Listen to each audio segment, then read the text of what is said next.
Hello प्यारे बच्चों, कैसे हैं आप लोग। आई होप बहुत अच्छे होंगे और क्लासेस को एंजॉय कर रहे होंगे। आप लोगों को प्रश्न सॉल्व करके बहुत अच्छा लग रहा होगा। हम लोग आधुनिक भारत के इतिहास के प्रश्नों को सॉल्व कर रहे हैं। आप सभी को पता है कि आधुनिक भारत के इतिहास से प्रश्न बहुत ही ज़्यादा पूछे जाते हैं।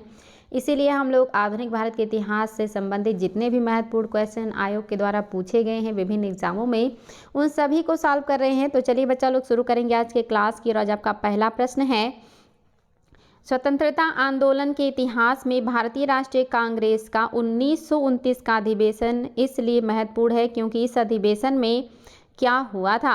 पहला है, कांग्रेस के उद्देश्य के तौर पर स्वशासन प्राप्ति की घोषणा की गई। दूसरा, कांग्रेस के लक्ष्य के तौर पर पूर्ण स्वराज प्राप्ति की को स्वीकृत किया गया। तीसरा कह रहा है, सहयोग आंदोलन का आरंभ हुआ। और चौथा कह रहा है, लंदन में गोलमेज सम्मेलन में भागीदारी करने का निर्णय लिया गया। अब आप बताएंगे कि स्वतंत्रता आंदोलन के इतिहास में भारतीय राष्ट्रीय कांग्रेस का 1929 का जो अधिवेशन है ये क्यों जो है महत्वपूर्ण है, आपको ये बताना है। फटाफट उत्तर दीजिएगा, आपके लिए बहुत ही शानदार है। हालांकि बहुत आसान प्रश्न है, आप सभी को इसका उत्तर पता होगा। आपके सामने 4 ऑप्शन हैं और इनमें से जो आपका सही है वो आप सभी को पता है कि आपका कांग्रेस के लक्ष्य के तौर पर पूर्ण स्वराज प्राप्ति को स्वीकृत किया गया। पहली बार ये हुआ है 1929 ईस्वी में। आप सभी को पता है कि कांग्रेस का जो अधिवेशन है ये लाहौर में रावी नदी के तट पे हुआ था, जहाँ पर पहली बार जवाहरलाल नेहरू ने पूर्ण स्वतंत्रता की बात की है। तो निश्चित ही यहाँ पे हमने अपना जो लक्ष्य रखा है वो क्या रखा है, पूर्ण स्वराज की प्राप्ति को लक्ष्य रखा है। नेक्स्ट क्वेश्चन देखिए, साइमन कमीशन के आने के विरुद्ध भारतीय जन आंदोलन हुआ, इसके मतलब क्या कारण नहीं थे। इसमें से कौन सा कारण है जो आंदोलन हुआ है साइमन कमीशन के खिलाफ, उसका रीज़न नहीं है। यानी कि बाकी सभी रीज़न होंगे, कोई एक होगा जो उसका रीज़न नहीं है। पहला, साइमन की अध्यक्षता में 7 सदस्यों की समिति नियुक्त की गई, सभी सदस्य यूरोपीय थे। क्या ये बात सही है, इसलिए विरोध हुआ। दूसरा, साइमन कमीशन को भारत के राजनीतिक भविष्य का निर्धारण करना था। क्या ये बात सत्य है। तीसरा, प्रांतों में द्वैध व्यवस्था को समाप्त कर उत्तरदायी शासन स्थापित हो, केंद्र में अभी कोई उत्तरदायित्व भारतीयों को प्रदान नहीं किया जाए। क्या ये सिफारिश उन्होंने किया, इसलिए हमने विरोध किया था। चौथा, बर्मा को भारत में से जो है विलय किया जाए और उड़ीसा तथा सिंध को अलग प्रदेश का दर्जा दिया जाए। क्या ये बात इसमें शामिल था। याद रखिएगा बच्चा लोग, यहाँ पे है आपका विलग मतलब अलग। क्या बर्मा को भारत से जो है विलग यानी कि अलग किया जाए और उड़ीसा और सिंध को भी अलग प्रदेश का दर्जा दिया जाए, इसमें बात की गई। और पांचवा कह रहा है, संघीय संविधान का निर्माण ना किया जाए। क्या ये बात सही है। और आपका नेक्स्ट कह रहा है कि उपर्युक्त सभी कथन सत्य हैं। काफ़ी गूढ़ क्वेश्चन है ये और आपको उत्तर देना है कि इसमें से कौन सी बात है जिसको लेकर हमने मतलब जो है जो हमारे एजेंडे में नहीं था। यानी कि हमने साइमन कमीशन का विरोध किया क्योंकि उसने बहुत सारे ऐसे प्रावधान किए थे जो हमारे पक्ष में नहीं थे। इसमें से ऐसा क्या है जो आपका नहीं है और आपको ये बताना है। आपके सामने देखिए सारे ऑप्शन में फिर से रख दे रही हूँ। पहले में तो आपको कोई समस्या नहीं होगा कि 7 सदस्य थे और 7 अंग्रेज थे, ये तो सबसे बड़ा रीज़न था। दूसरा, साइमन कमीशन भारत के राजनीतिक भविष्य का निर्धारण करने वाला था। तीसरा, प्रांतों में द्वैध व्यवस्था को समाप्त कर उत्तरदायी शासन स्थापित हो और केंद्र में अभी कोई उत्तरदायित्व भारतीयों को प्रदान ना किया जाए। क्या ये सिफारिश थी। बर्मा को भारत से अलग किया जाए तथा उड़ीसा और सिंध को अलग प्रदेश का दर्जा दिया जाए। संघीय संविधान का निर्माण ना किया जाए और उपरोक्त सभी कथन सत्य हैं। यानी कि सभी रीजन थे, यानी कि कोई भी नहीं है। अब आपको बताना है कि कौन सा कारण है जो नहीं है जो है हमारे विरोध का जो है साइमन आयोग की। तो निश्चित ही बच्चा लोग याद रखिएगा, उसने कहा था संघीय संविधान का निर्माण किया जाए। यहाँ पे कर दिया कि संघीय संविधान का निर्माण ना किया जाए, इसलिए गलत हो गया। बाकी सारी चीज़ें जिम्मेदार हैं। वो कह रहा था कि बर्मा को अलग कीजिए, सिंध और उड़ीसा को अलग करके अलग प्रांत बनाइए और साथ ही अभी भारतीयों को कोई उत्तरदायी काम देने की आवश्यकता नहीं है, ये भी इसने कहा है। तो ये सारी बातें हैं साइमन कमीशन की अनुशंसा में, जिस वजह से हमने इसका क्या किया, विरोध किया। लेकिन उस अनुशंसा में संघीय संविधान का निर्माण किया जाए ये बात थी, ना कि ना किया जाए, इसलिए 5वां गलत हो गया। अब है भारत छोड़ो आंदोलन किसकी प्रतिक्रिया में प्रारंभ किया गया था, इसमें क्या शामिल नहीं था। यानी कि भारत छोड़ो आंदोलन जो है ये किसकी प्रतिक्रिया में शुरू किया गया और इसमें क्या शामिल नहीं था, यानी कि उस प्रतिक्रिया में क्या शामिल नहीं था। पहला, क्रिप्स प्रस्ताव में कोई ठोस योजना न होने के कारण कांग्रेस ने इसका विरोध किया। दूसरा, कांग्रेसी कार्य समिति को संविधान निर्मात्री सभा के गठन पर भी आपत्ति थी, क्योंकि इसमें देशी रियासतों के प्रतिनिधियों को जनता द्वारा निर्वाचन न करके रियासतों के शासकों द्वारा नामित किया जाना था। तीसरा, कुछ प्रांतों में संघ में शामिल न होने से संबंधित प्रावधान भारतीय एकता एवं अखंडता के लिए गंभीर खतरा था। चौथा, केंद्र सरकार के संबंध में प्रतिरक्षा विभाग पर भारतीयों का नियंत्रण बना रहना था। और पांचवा, कि कोई भी गलत नहीं, यानी कि सभी बातें हैं जो कि शामिल हैं जो हमने भारत छोड़ो आंदोलन में प्रतिक्रिया किया है। तो आपको बताना है बच्चा लोग कि क्या ये सारी बातें भारत छोड़ो आंदोलन की प्रतिक्रिया के स्वरूप अपनाई गई थी, या इनमें से ऐसा कोई है जो उस प्रतिक्रिया के लिए जिम्मेदार नहीं था। तो बताएंगे, काफ़ी गूढ़ प्रश्न है, निश्चित ही प्रत्येक पॉइंट आपके लिए बहुत ही ज़्यादा इंपॉर्टेंट है। ये सारे पॉइंट एक एक क्वेश्चन के आपके उत्तर हैं। आपका ऑप्शन नंबर 4 सही नहीं है, क्योंकि केंद्र सरकार के संबंध में प्रतिरक्षा विभाग केंद्र के पास ही था, केंद्र के नियंत्रण में ही था। वो भारतीयों को प्रतिरक्षा विभाग कैसे देंगे? अगर वो दे देंगे तो सैनिक और हथियार हमारे अंडर में आ जाएंगे और हम विद्रोह ना कर देंगे। तो निश्चित ही आपका चौथा नहीं है, इसमें आप लोग को कोई दिक्कत नहीं होना चाहिए। बाकी बातें बिल्कुल सही हैं जो हम विरोध कर रहे हैं, क्योंकि क्रिप्स मिशन में कोई ठोस योजना नहीं थी। ये मात्र हमें लोभ लुभावन बातें करके प्रथम विश्व युद्ध में शामिल करना चाहते थे। और दूसरा इसलिए भी सही है कि यहाँ पे जनता की भागीदारी ना करके देशी रियासतों के प्रतिनिधियों को पावर दिया जा रहा था, जो कि अंग्रेजों के जो है दोस्त हैं। और कुछ प्रांतों में संघ में शामिल न होने से संबंधित प्रावधान भारतीय एकता और अखंडता के लिए गंभीरता की बात थी, यानी कि खतरा था। तो आप देख रहे हैं केवल चौथा और चौथा नहीं है, जो कि यहाँ पे उल्टा है। बाकी बातें बिल्कुल ही सही हैं जो हमने विरोध किया है क्रिप्स मिशन का। रॉलेट एक्ट का लक्ष्य क्या था? रॉलेट एक्ट का क्या लक्ष्य था? क्यों लाया गया था रॉलेट एक्ट? क्या वजह थी? पहला है युद्ध प्रयासों को अनिवार्य आर्थिक, दूसरा कह रहा है अनिवार्य आर्थिक समर्थन, यहाँ तक है ये आर्थिक समर्थन। दूसरा है बिना मुकदमा चलाए बंदी बनाना और मुकदमों की सुनवाई संक्षिप्त प्रक्रिया द्वारा जो है ये पूरा हो। तीसरा, सुनवाई संक्षिप्त प्रक्रिया द्वारा हो।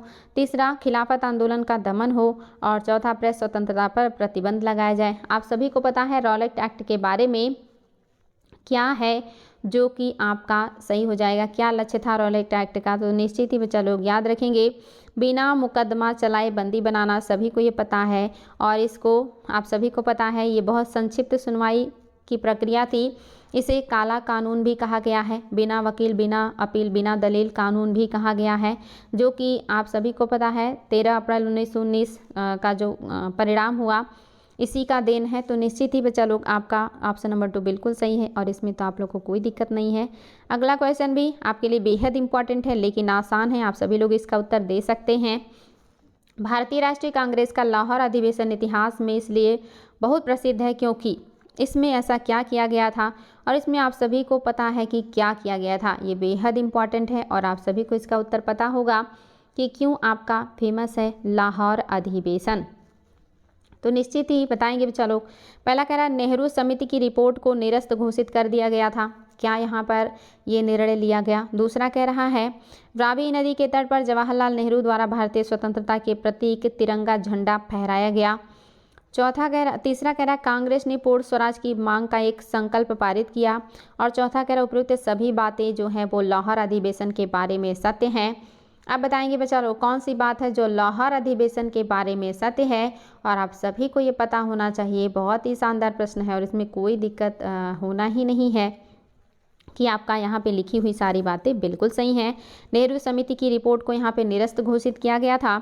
साथ ही रावी नदी के तट पर जवाहरलाल नेहरू ने स्वतंत्रता के प्रतीक तिरंगा झंडा जो है फहराया, और साथ ही कांग्रेस ने पूर्ण स्वतंत्रता की मांग की संकल्प को भी पारित कर दिया था। अगला क्वेश्चन देखिए, ये भी आपके लिए बेहद इंपॉर्टेंट है, हालांकि ये रिपीटेड क्वेश्चन है, आप सभी को इसका उत्तर पता होगा। फटाफट उत्तर दे दीजिएगा कि 1939 में कांग्रेस मंत्रिमंडल ने 7 प्रांतों में त्यागपत्र दे दिया था। इस त्यागपत्र देने के लिए क्या रीज़न था जो कि जिम्मेदार था?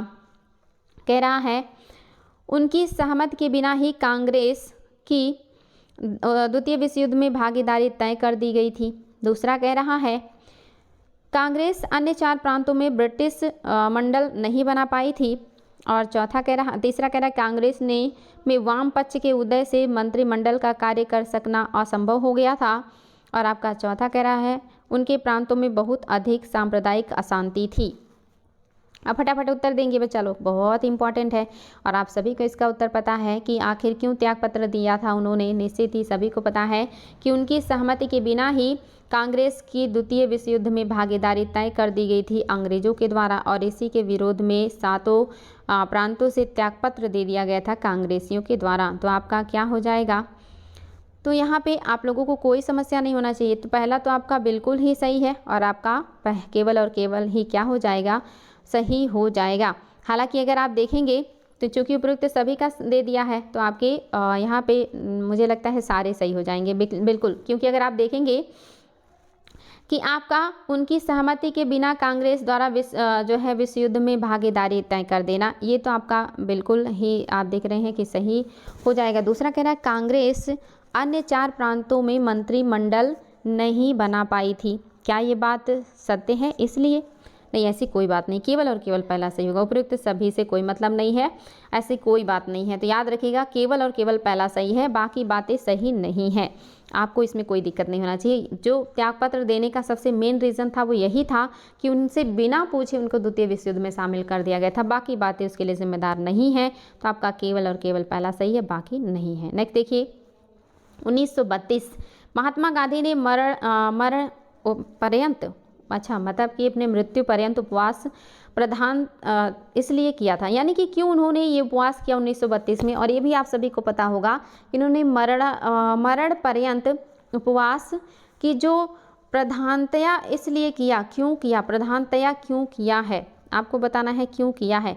उस समय जो प्रधान रीज़न था वो क्या था, जो है उपवास का, कि जब तक मेरी मृत्यु नहीं हो जाएगी मैं कुछ नहीं खाऊंगा। ये उपवास गांधी जी ने क्यों किया? पहला है मैकडोनल्ड के कम्युनल अवार्ड की घोषणा की उनके इसके विरोध में। दूसरा गोल में सभा भारतीय राजनीतिक आकांक्षाओं को संतुष्ट करने में असफल हुई, इसलिए कांग्रेस और मुस्लिम लीग में मत विभिन्नता थी, इसलिए उपयुक्त सभी। तो इसमें भी आप लोग को कोई दिक्कत नहीं होना चाहिए कि 1932 में महात्मा गांधी ने मृत्यु पर्यंत जो उपवास रखा था वो किस लिए रखा था। निश्चित ही बच्चा लोग सभी को पता होगा कि उस समय मैकडोनाल्ड ने कम्युनल अवार्ड की घोषणा की थी और इसी के विरोध में गांधी जी ने ये उपवास रखा था, जिसको पूना पैक्ट के तहत जो है अम्बेडकर और गांधी जी के बीच समझौता हो गया था और उन्होंने उपवास को छोड़ दिया था। नेक्स्ट देखिए भारतीय स्वतंत्रता आंदोलन के काल के संदर्भ में नेहरू रिपोर्ट के बारे में आपको बताना है कि निम्नलिखित में से किसकी अनुशंसा की गई थी नेहरू रिपोर्ट में। आपको बताना है नेहरू रिपोर्ट में किसकी अनुशंसा की गई थी। पहला कह रहा है कि भारत को डोमिनियन स्टेट का दर्जा दिया जाए। दूसरा कह रहा है भारत एक संघ होगा जिसके नियंत्रण में केंद्र में द्विसदनीय विधानमंडल होगा, विधानमंडल सदन के प्रति उत्तरदायी होगा। तीसरा कह रहा है वायसराय की स्थिति संवैधानिक मुखिया भर की रहेगी। चौथा कह रहा है सांप्रदायिक आधार पर पृथक निर्वाचन मंडल अस्वीकार कर दिया गया। और आपका नेक्स्ट कह रहा है नागरिकता को परिभाषित करने के साथ साथ मूल अधिकारों को प्रतिपादित किया गया। और कह रहा है कि छठा की सभी बातें सत्य हैं।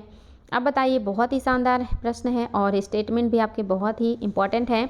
भारतीय स्वतंत्रता आंदोलन के काल के संदर्भ में नेहरू रिपोर्ट में निम्नलिखित में से किसकी अनुशंसा की गई थी? याद रखेंगे बच्चा लोग, बहुत ही ज़्यादा इंपॉर्टेंट है। आता है कि नेहरू रिपोर्ट में कौन कौन सी बातों की अनुशंसा की गई थी। साथ ही कभी कभी पूछ लेता है जिन्ना रिपोर्ट में क्या क्या चीज़ें शामिल थी या इसमें से क्या है जो शामिल नहीं था। तो इस तरह से आपको ये स्टेटमेंट बिल्कुल याद होने चाहिए। ये सारी बातें बिल्कुल सही हैं, ये सारी चीज़ें आपकी नेहरू रिपोर्ट में शामिल थी। डोमिनियन स्टेट की दर्जा देने की बात की गई थी, जिसका विरोध नेहरू और सुभाष चंद्र बोस ने किया था। उन्होंने पूर्ण स्वराज की बात की थी। और भारत को एक संघ बनाया जाएगा और इसका नियंत्रण जो है केंद्र में द्विसदनीय विधानमंडल और मंत्री सदन के प्रति उत्तरदायी होगा। वायसराय की स्थिति संवैधानिक मुखिया भर की रहेगी, यानी कि उनके पावर थोड़े कम होने चाहिए। और सांप्रदायिक आधार पर जो निर्वाचन की व्यवस्था की गई उसको समाप्त किया जाए, नागरिकता को परिभाषित किया जाए। याद रखिएगा, पूछा जाता है कि पहली बार नागरिकता को परिभाषित करने का और मूल अधिकार की बात किसने किया है, तो नेहरू रिपोर्ट ने किया है। ये बहुत ही ज़्यादा इंपॉर्टेंट पॉइंट है, याद रखिएगा 5 नंबर का। भारतीय स्वतंत्रता आंदोलन के संदर्भ में उषा मेहता की जो ख्याति है, आपको बताना है ये किससे जुड़ा हुआ है। उषा मेहता को क्यों ख्याति मिला हुआ स्वतंत्रता आंदोलन में, आपको ये बताना है। बहुत ही शानदार व्यक्तित्व है ये। पहला है भारत छोड़ो आंदोलन के समय गुप्त कांग्रेसी रेडियो चलाने हेतु दूसरा कह रहा द्वितीय गोलमेज सम्मेलन में सहभागिता हेतु। तीसरा कह रहा आज़ाद हिंद फौज की एक टुकड़ी का नेतृत्व करने हेतु। चौथा कह रहा है पंडित जवाहरलाल नेहरू की अंतिम सरकार के गठन में सहायता करने की भूमिका की वजह से। आप बताएंगे और आप लोगों को इसका उत्तर पता होगा बिकॉज ये वेरी वेरी इजी, हालांकि इंपॉर्टेंट क्वेश्चन है। आप सभी को पता हो कि ये गांधी दर्शन से बहुत ज़्यादा प्रभावित महिला थी और गांधी जी के प्रयास से ही महिलाओं का उत्थान हुआ था, जिसमें से ये भी हैं। और इन्होंने भारत छोड़ो आंदोलन के समय गुप्त कांग्रेसी रेडियो चलाने हेतु ये विख्यात हैं। उस समय इन्होंने रेडियो के माध्यम से कांग्रेस की बातों को गुप्त रूप से प्रसारित करने का प्रयास किया था। नेक्स्ट क्वेश्चन भी आपके लिए बहुत ही आसान है। 1942 में भारत छोड़ो आंदोलन के संबंध में निम्नलिखित में से कौन सी टिप्पणी सत्य नहीं है। पहला कह रहा है यह आंदोलन अहिंसक था। दूसरा कह रहा है उसका नेतृत्व महात्मा गांधी ने किया। तीसरा कह रहा है यह आंदोलन स्वतः प्रवर्तित था। चौथा इसमें जन सामान्य ने अप्रत्यक्ष भागीदारी निभाई है। आपको बताना है क्या है जो सही नहीं है भारत छोड़ो आंदोलन के बारे में। हालांकि इसमें कई बातें प्रत्यक्ष रूप से सत्य नहीं है, लेकिन आपका जो मेन रूप से सत्य नहीं है वो क्या है, तो याद रखेंगे बच्चा लोग, भारत छोड़ो आंदोलन जो है इसको क्या महात्मा गांधी ने नेतृत्व प्रदान किया था? नहीं किया था। क्योंकि जैसे ही भारत छोड़ो घोषणा की उन्होंने, वैसे ही सभी नेताओं को 0 आवर के तहत गिरफ्तार कर लिया गया और जिसको जहां भी पाया गया वहीं पे उसको बंदी बना दिया गया, यानी कि नज़रबंद कर दिया गया। तो महात्मा गांधी ने इसको नेतृत्व नहीं दिया था। हालांकि ये आंदोलन पहले अहिंसक था लेकिन आगे चल के हिंसक हो गया था, इसलिए आपका ये भी आंशिक रूप से सत्य है, लेकिन यहाँ पे सही है। यह आंदोलन स्वतः प्रवर्तित यानी कि स्वतः स्फूर्त वाला आंदोलन था, यानी कि इसमें खुद ही लोग अपने आप को एनर्जेटिक और मोटिवेट महसूस कर रहे थे और आंदोलन को इन्होंने जारी रखा बिना गांधी के नेतृत्व के ही। और ये जन सामान्य ने क्या किया, अप्रत्याशित भागीदारी निभाई इसमें, यानी कि जन सामान्य जो हैं इन्होंने बहुत ही ज़्यादा बढ़ चढ़ के हिस्सा लिया था। क्योंकि गांधी जी ने 1 घंटे का स्पीच दिया था कि लड़ो या मरो, मतलब आप आज़ाद हो जाओ या आज़ादी के लिए अपने जान दे दो। ये इन्होंने यहाँ पे जो है एक तरीके से कही कि स्पीच दिया और काफ़ी उत्तेजित करने वाली स्पीच थी। हालांकि स्पीच खत्म होते ही गांधी को गिरफ्तार कर लिया था, इसलिए इन्होंने नेतृत्व प्रदान नहीं किया था और इसको जनता ने स्वतः ही आंदोलन को जारी रखा था। और यहाँ पे जो है काफ़ी एक तरीके से कहिए कि प्रेरणादायक गांधी जी ने स्पीच दिया था और यहाँ पे उन्होंने कहा था कि करो या मरो, यानी कि या तो आज़ाद करो अपने आप को या फिर अपनी जान दे दो आज़ादी के लिए। तो बच्चा लोग दूसरा सही नहीं है, बाकी बातें सही हैं। महात्मा गांधी ने कहा था कि उनकी कुछ सबसे गहन धारणाएं अनटू द लास्ट नामक पुस्तक में प्रतिबिंबित होती हैं और इस पुस्तक ने उनके जीवन में बदलाव डाला या बदल डाला। इस पुस्तक का वह संदेश क्या था जिसने महात्मा गांधी को बदल डाला? यानी कि एक पुस्तक है जिसका नाम है अनटू दिस लास्ट। ये जो पुस्तक है इससे जो महात्मा गांधी की विचारधारा है वो बहुत ज़्यादा प्रभावित है। और इस पुस्तक की वो कौन सी बात है जिसने महात्मा गांधी के ऊपर सबसे ज़्यादा इफेक्ट डाला, जिसने गांधी जी के ऊपर बहुत ही ज़्यादा मतलब एक तरीके से कहीं प्रभाव डाला है, आपको ये बताना है। पहला कह रहा है सुशिक्षित व्यक्ति का यह नैतिक दायित्व है कि वह शोषित वर्ग तथा निर्धनों का उत्थान करे। दूसरा कह रहा है व्यक्ति का कल्याण सभी के कल्याण में निहित है। तीसरा कह रहा है उस जीवन के लिए ब्रह्मचर्य तथा आध्यात्मिक चिंतन अनिवार्य है। चौथा कह रहा है कि उपरोक्त सभी बातें हैं जिन्होंने गांधी जी को प्रभावित किया है। क्या ये सारी बातें सत्य हैं या इनमें से कोई एक बात है जो सत्य है? बताएंगे। अनटू दिस लास्ट पुस्तक की कौन से सिद्धांत या बात ने महात्मा गांधी को सबसे ज़्यादा प्रभावित किया है? बहुत इंपॉर्टेंट प्रश्न है बच्चा लोग, फटाफट उत्तर दे दीजिएगा। और इसको लिखा किसने ये भी याद रखिएगा, जॉन रस्किन की पुस्तक है ये। और ये आपका क्या हो जाएगा, व्यक्ति का कल्याण सभी कल्याण में निहित होता है। यही क्या हो गया है, व्यक्ति का कल्याण सभी के कल्याण में निहित है। यही गांधी जी के ऊपर सबसे ज़्यादा इफेक्ट डालने वाली बात है। इसी से प्रभावित होकर के सर्वोदय और अंत्योदय जैसी योजनाएं गांधी जी ने चलाई थी, सर्वोदय और अंत्योदय। नेक्स्ट देखिए, निम्नलिखित में से कौन 1948 में स्थापित हिंदू मजदूर सभा के संस्थापक थे? 1948 में स्थापित हिंदू मजदूर सभा के संस्थापक कौन थे? आपको उनका नाम बताना है। पहला है बी कृष्ण पिल्लई, एम नबूदी रिपद और केसी जॉर्ज। दूसरा है जयप्रकाश नारायण, दीन दयाल उपाध्याय और एम एन रॉय। तीसरा है सीसी रामास्वामी अय्यर, के कामराज और बेरे सिलिंगम पुतलू। और चौथा है अशोक मेहता, एएस रामानुज और जीजी मेहता। बताएंगे बच्चा लोग आपके 1948 में स्थापित हिंदू मजदूर सभा के संस्थापक कौन हैं, और ये भी आपके लिए बहुत इम्पॉर्टेंट है और आप सभी को इसका उत्तर पता होना चाहिए कि जो आपके अशोक मेहता हैं, टीएम रामानुज हैं और जीजी मेहता हैं, इन्होंने ही हिंद मजदूर सभा की स्थापना की है, संस्थापक सदस्य हैं। ऑप्शन नंबर जो 4 है ये आपका बिल्कुल सही है, याद रखिएगा, बहुत इंपॉर्टेंट है। हिंदू मजदूर सभा, हिंदू मजदूर या हिंद, यहाँ पे हिंदू की जगह पे हिंद हो तो और भी अच्छा है। हिंद मजदूर सभा, अशोक मेहता, एएस रामानुज और जीजी मेहता ने इसकी स्थापना 1948 में किया है। नेक्स्ट क्वेश्चन देखिए बच्चा लोग, सर स्टीफोर्ड क्रिप्स की योजना में यह कल्पना की थी द्वितीय विश्व युद्ध के बाद, यानी कि द्वितीय विश्व युद्ध के बाद स्टीफोर्ड क्रिप्स मिशन के हिसाब से क्या होने वाला था। भारत को पूर्ण स्वतंत्रता प्रदान की जानी थी। दूसरा, स्वतंत्रता प्रदान करने से पहले भारत को 2 भागों में विभाजित कर दिया जाना था। तीसरा, भारत को इस शर्त के साथ गणतंत्र बना देना चाहिए कि वह राष्ट्रमंडल में शामिल होगा। और आपका चौथा है, भारत को डोमिनियन स्टेट दे देना चाहिए।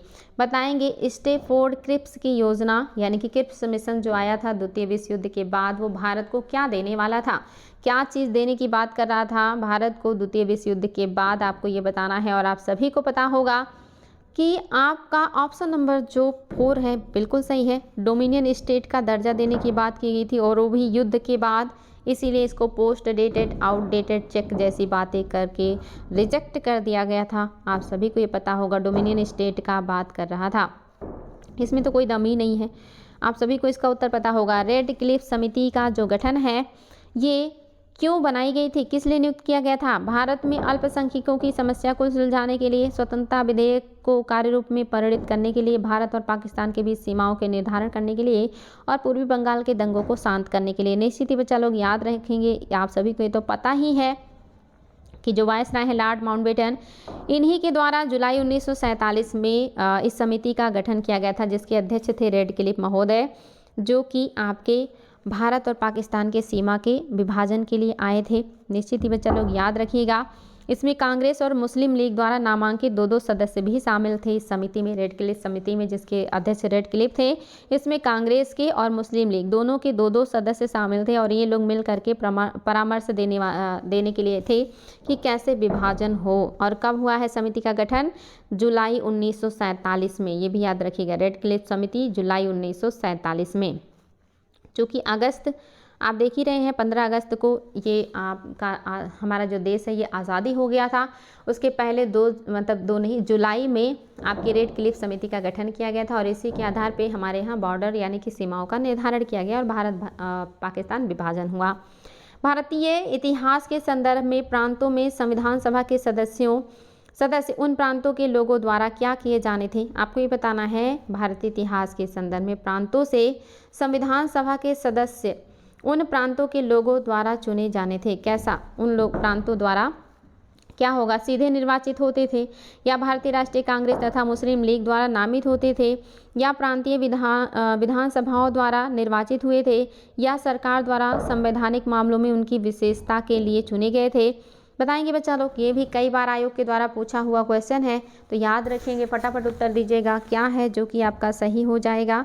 और ये भी आपके लिए बहुत ही इंपॉर्टेंट है और आप सभी को इसका उत्तर पता भी होना चाहिए, क्योंकि बार बार आयोग के द्वारा पूछा गया है कि आपका ऑप्शन नंबर 3 बिल्कुल सही है, प्रांतीय विधानसभाओं द्वारा निर्वाचित हुए थे। आगे बढ़ेंगे और नेक्स्ट देखेंगे, निम्नलिखित में से कौन सा सही युग्म सुमेलित है, यानी कि कौन सा है जो सुमेलित है। आपके सामने ऑप्शंस हैं और आपको उत्तर दे देना है ऑप्शन की सहायता से। पहला है तेज बहादुर सप्रू, क्या ये अध्यक्ष अखिल भारतीय उदार संघ के थे, क्या ये अखिल भारतीय उदार संघ के अध्यक्ष थे। फिर कह रहा है केसी नियोगी, क्या ये सदस्य संविधान सभा के थे। फिर कह रहा है पीसी जोशी, क्या ये महासचिव भारतीय साम्यवादी दल के थे। और चौथा कह रहा है उपयुक्त सभी सही सुमेलित हैं। अब बताएंगे बच्चा लोग कौन सा है जो कि आपका सही सुमेलित है, और आप सभी को इसका उत्तर पता होना चाहिए कौन सा है जो आपका सही सुमेलित है। तो निश्चित ही याद रखेंगे ये सारी बातें सही हैं।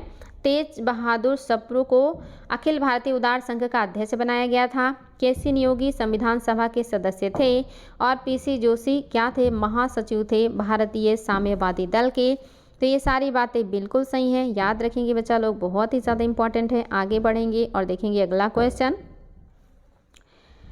1920 में निम्नलिखित में से किसने अपना नाम परिवर्तित कर स्वराज सभा रख लिया था? 1920 में किसने अपना नाम बदल करके स्वराज सभा रख लिया था? पहला है all India home rule league ने, दूसरा हिंदू महासभा ने, तीसरा साउथ इंडियन लिबरल फेडरेशन ने और चौथा the servant of India society ने। बताएंगे किसने अपना नाम बदल लिया था और नाम बदल करके लिख लिया था स्वराज सभा। कौन सा संस्था हो सकता है ये, आपको ये उत्तर दीजिएगा, बहुत ही इंपॉर्टेंट है। तो याद रखेंगे बच्चा लोग, स्वराज सभा किसने अपना नाम रख लिया था? ऑप्शन नंबर फर्स्ट बिल्कुल ही सही है, all India home rule league ने ही अपना नाम 1920 में क्या कर लिया था? स्वराज सभा रख लिया था। अगला क्वेश्चन देखिए, ये भी आपके लिए बहुत ही शानदार प्रश्न है और देखिए ऑप्शंस भी बहुत ही अच्छे हैं। कांग्रेस सोशलिस्ट पार्टी के संदर्भ में कौन सा कथन है जो सही नहीं है? आपको सही नहीं बताना है और आप सभी को इसका उत्तर दे देना है। देखिए क्या है, कह रहा है कांग्रेस सोशलिस्ट पार्टी ने भूमि के पुनर्वितरण, काश्तकारों एवं मजदूरों के ऋणों की माफी, सार्वजनिक सुविधाओं एवं मुख्य उद्योगों के सामाजिकरण आदि पर बल दिया। दूसरा कह रहा है कांग्रेस सोशलिस्ट पार्टी देश की एकता, अखंडता की प्रबल समर्थक थी तथा किसी भी विभाजनकारी प्रवृत्ति का प्रबल विरोध करती थी। तीसरा, कांग्रेस सोशलिस्ट पार्टी की स्थापना 1934 ईस्वी में कोलकाता में हुई थी। चौथा कह रहा कोई भी गलत नहीं, यानी कि सभी सही हैं। फटाफट उत्तर दीजिएगा, बहुत ही शानदार है लेकिन बहुत ही गूढ़ क्वेश्चन है और आप सभी को मुझे पता है कि इसमें कन्फ्यूज़न होगा और आप लोग गलत कर सकते हैं। बताएंगे बच्चा लोग कौन सा है जो सत्य नहीं है कांग्रेस सोशलिस्ट पार्टी के बारे में? याद रखिएगा आपका तीसरे में गलती है। और क्या गलती है? ये आपका कांग्रेस सोशलिस्ट पार्टी की स्थापना 1934 ईस्वी में हुई है, यहाँ तक बात सही है, लेकिन ये कोलकाता नहीं है बल्कि बम्बई है। यहाँ पे बम्बई कर दीजिए, पूरा स्टेटमेंट बिल्कुल सही है।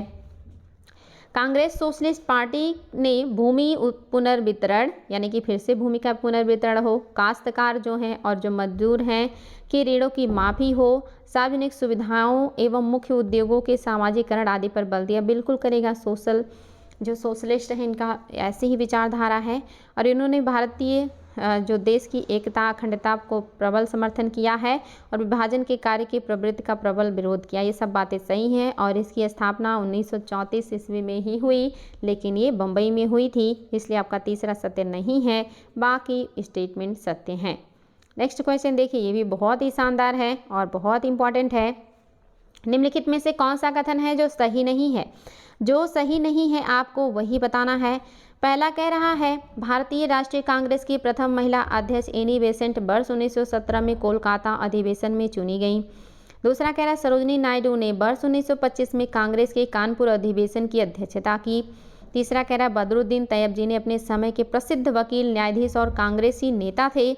और चौथा कह रहा है 1988 में कांग्रेस के मद्रास अधिवेशन के अध्यक्ष बदरुद्दीन तैयब जी थे, जो कांग्रेस के प्रथम मुस्लिम अध्यक्ष थे। और पांचवा कह रहा है कोई भी गलत नहीं, यानी कि सभी सही हैं।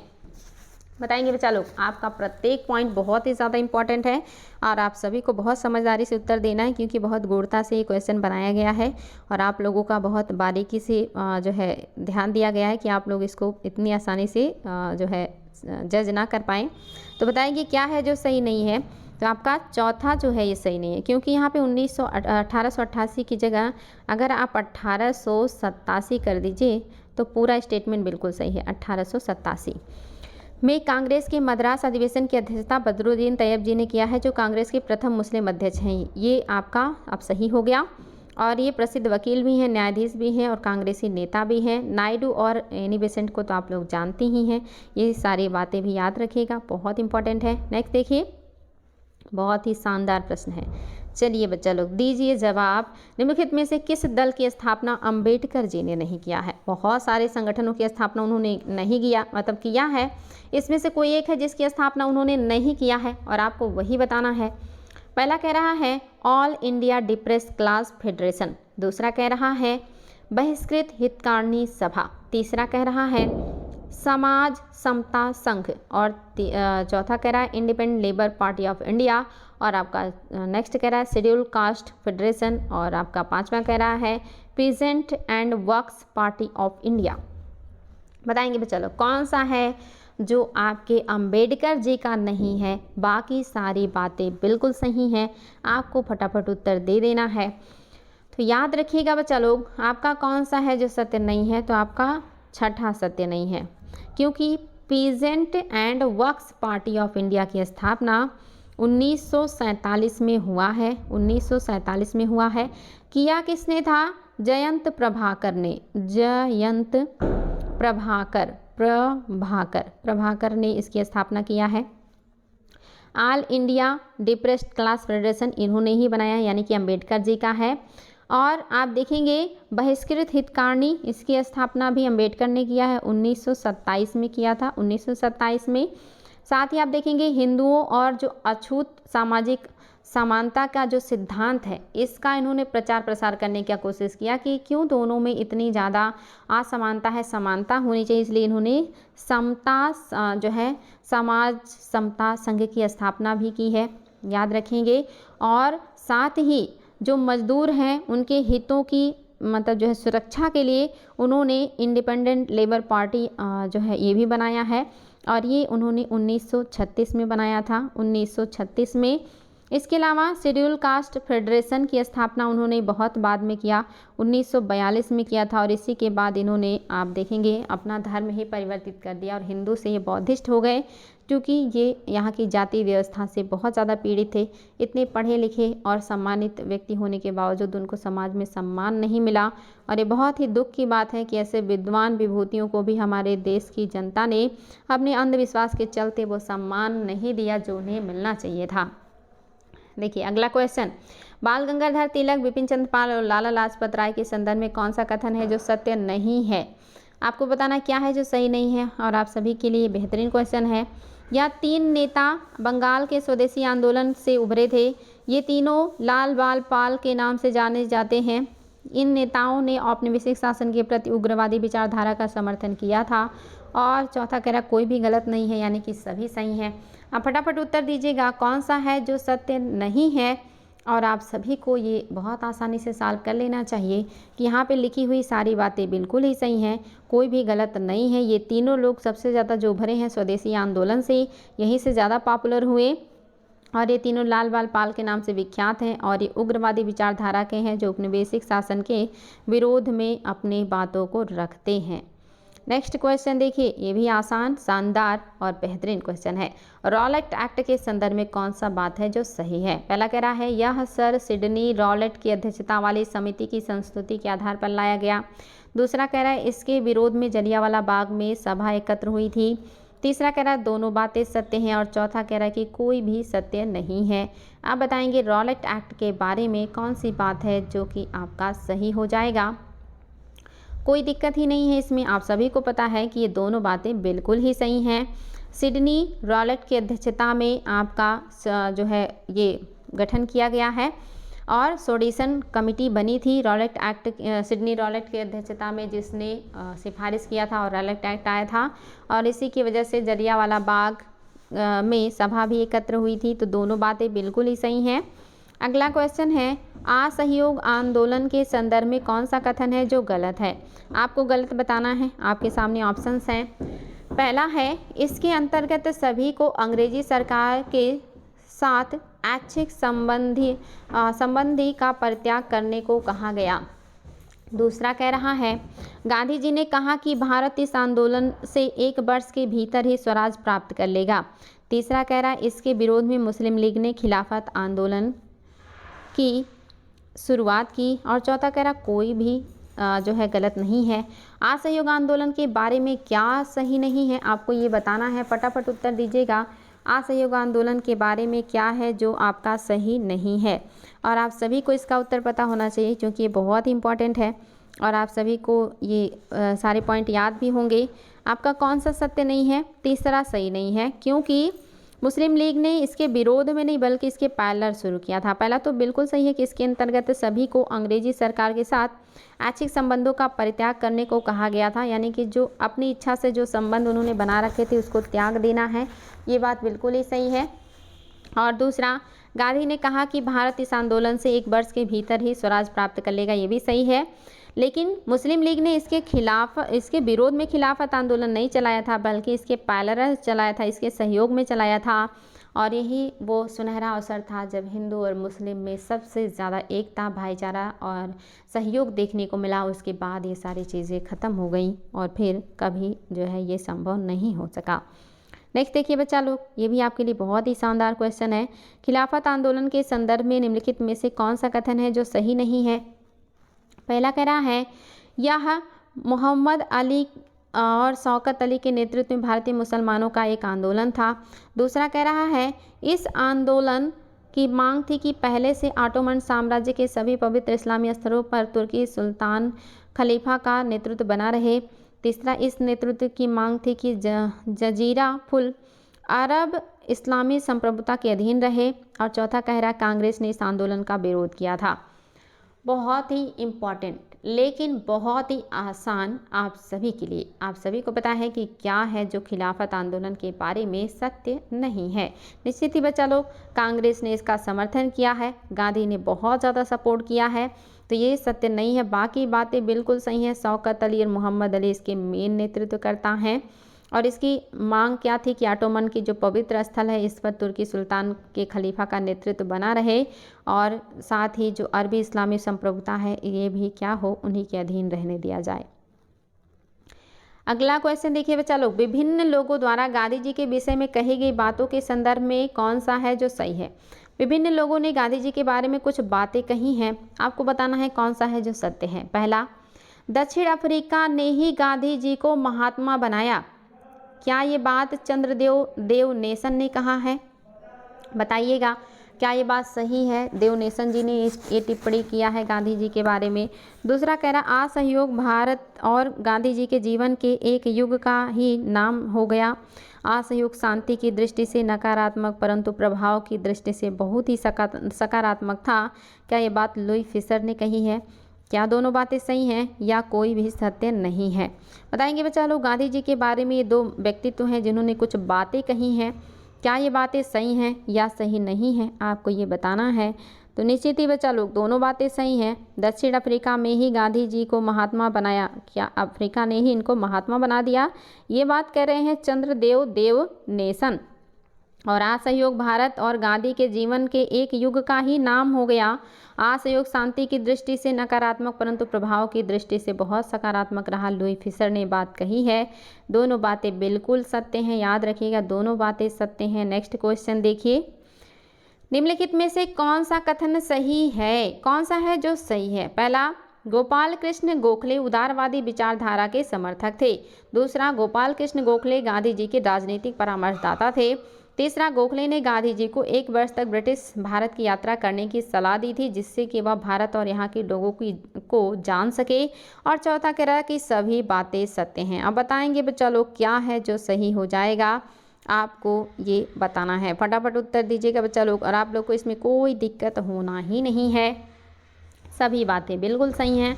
ये सारी बातें तो निश्चित ही बहुत आसान हैं और बिल्कुल अंडरस्टैंडिंग का है। अगला क्वेश्चन देखिए, असहयोग आंदोलन के संदर्भ में कौन सा कथन है जो सही नहीं है? पहला कह रहा है, फरवरी 1922 में हिंसा की एक घटना के कारण गांधी जी को असहयोग आंदोलन वापस लेना पड़ा। दूसरा कह रहा है, असहयोग आंदोलन के कारण मार्च 1922 में गांधी जी को राजद्रोह के आरोप में गिरफ्तार कर लिया गया। तीसरा कह रहा है, असहयोग आंदोलन में कृषकों, श्रमिकों और कारीगरों ने भाग नहीं लिया। चौथा कह रहा है, जी.डी. बिरला ने राष्ट्रीय कांग्रेस का खुला समर्थन किया। आप बताएंगे बच्चा लोग क्या है जो सत्य नहीं है आपके असहयोग आंदोलन के बारे में, और जो सत्य नहीं है वो आप सभी को पता है कि क्या है जो सत्य नहीं है, क्योंकि वो बहुत आसान है। निश्चित ही तीसरा सही नहीं है। चूँकि असहयोग आंदोलन में किसानों, श्रमिकों, कारीगरों ने बहुत बढ़ चढ़ करके हिस्सा लिया था। सभी ने क्या किया है, हिस्सा लिया है, और वो भी कैसे, बढ़ चढ़ करके बड़े पैमाने पे पूरा देश जो उसमें था, बहुत ही जो है बेहतरीन तरीके से पूरे देश में जो लोग हैं वो असहयोग आंदोलन को समर्थन कर रहे थे, इसमें भाग ले रहे थे। नेक्स्ट देखिए बच्चा लोग, गांधी जी के संदर्भ में कौन सा कथन है जो सही है। गांधी जी के बारे में कौन सा कथन है जो सत्य है, आपको ये बताना है। पहला, सूत कताई के कार्य में गांधी जी को पारंपरिक जाति व्यवस्था में प्रचलित मानसिक और शारीरिक श्रम की दीवार को तोड़ने में मदद की। क्या ये बात सत्य है। दूसरा कह रहा है, जाति में महात्मा गांधी व्यापारी और पेशे से वकील थे। क्या ये बात सत्य है कि वो जाति से व्यापारी थे लेकिन पेशे से वकील थे। तीसरा कह रहा दोनों बातें सही हैं। और चौथा कह रहा है कि कोई भी बात सही नहीं है। आप बताएंगे बच्चा लोग क्या है जो आपका सत्य हो जाएगा। तो इसमें भी आप लोगों को कोई समस्या नहीं होना चाहिए कि आपकी दोनों बातें बिल्कुल ही सही हैं। सूत कताई के कार्य में महात्मा गांधी या गांधी जी को पारंपरिक जाति व्यवस्था में प्रचलित मानसिक और शारीरिक श्रम की दीवार को तोड़ने में मदद किया, सही है। और दूसरा भी सही है कि जाति में महात्मा गांधी व्यापारी थे लेकिन पेशे से वकील थे। याद रखिएगा बच्चा लोग, ये भी आपके लिए इम्पोर्टेंट है। आज का सेकंड लास्ट क्वेश्चन, लाहौर अधिवेशन के संदर्भ में कौन सा कथन है जो सही नहीं है। ये तो बहुत ही आसान है आप लोगों के लिए, बताइएगा कौन सा सही नहीं है लाहौर अधिवेशन के बारे में। क्या यह दिसंबर 1929 में संपन्न हुआ था। क्या इसके अध्यक्ष वल्लभ भाई पटेल थे। क्या इसमें पूर्ण स्वराज की घोषणा की गई थी। क्या कोई भी बात गलत नहीं है, सभी सही हैं, बताएंगे बच्चा लोग। और इसमें तो कोई दम ही नहीं है और आप लोगों को इसमें समय भी नहीं लगना है। तो निश्चित ही आप सभी को पता है कि आपका जो दूसरा है ये सही नहीं है, क्योंकि इसकी अध्यक्षता जवाहरलाल नेहरू ने किया है, वल्लभ भाई पटेल ने नहीं किया है। जवाहरलाल नेहरू की अध्यक्षता में रावी नदी के तट पर दिसंबर 1929 में अध्यक्षता किया गया था लाहौर अधिवेशन का। आज का लास्ट क्वेश्चन है और ये भी आपके लिए शानदार क्वेश्चन है, हालांकि आसान क्वेश्चन है। कौन सा है जो गलत है ये बताना है। कह रहा है सविनय अवज्ञा आंदोलन में महिलाओं ने बढ़ चढ़कर हिस्सा लिया। दूसरा कह रहा है कांग्रेस ने प्रथम गोलमेज सम्मेलन में भाग लिया। तीसरा कह रहा है 1935 के गवर्नमेंट ऑफ इंडिया एक्ट में सीमित प्रतिनिधि शासन व्यवस्था का आश्वासन दिया गया था। और चौथा कह रहा है कि कोई भी गलत नहीं है। आप बताएंगे बच्चा लोग कौन सा है जो सत्य नहीं है यानी कि गलत है। और आप सभी को पता है कि कौन सा है जो गलत है, क्योंकि ये सारे बिल्कुल आसान से और कॉमन सेंस वाले क्वेश्चन हैं, तो जो मैक्सिमम बच्चों को पता ही रहता है। कांग्रेस ने केवल और केवल द्वितीय गोलमेज सम्मेलन में भाग लिया था, ना प्रथम और ना ही थर्ड, इसमें शामिल नहीं हुआ था कांग्रेस, इसलिए आपका केवल और केवल दूसरा गलत है, बाकी बातें सत्य हैं। तो उम्मीद है बच्चा लोग आज के 30 क्वेश्चन में काफ़ी क्वेश्चन आपके रिपीटेड होंगे और आपके बहुत सारी बातें आपको नई सीखने को मिली होंगी। मैं हमेशा कहती हूँ नया सीखने के साथ साथ रिवीजन बहुत आवश्यक है।